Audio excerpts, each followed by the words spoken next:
Hey, this is Chris, and I'm up in Napa today delivering some maintenance materials and equipment of bocce ball court at the RN that we contributed to.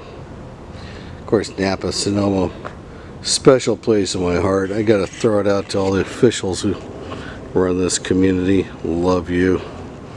In any event, this is built to damn near perfection.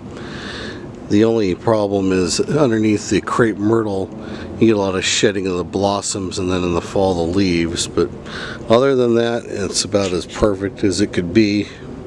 It has a concrete frame, and then it has some 2x8 timbers attached to the frame, and then notched into the timbers is some recessed lighting all along the length of the bocce court.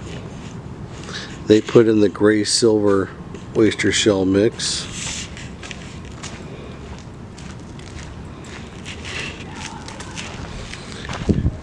This is a really good mixture for Central and Northern California, where it's usually dry but can rain heavy at times.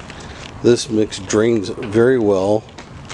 It's easy to maintain, does not become extremely hard.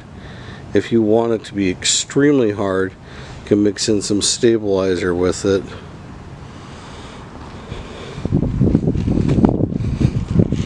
But as you can see, built to damn near perfection. I'm not sure how it could get much better. Maybe some overhead lighting. And it's a really cool artwork. Whoever came up with this.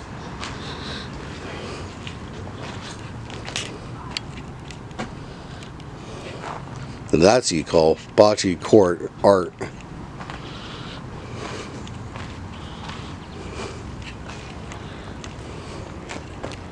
So again, Napa, California, RN bocce court.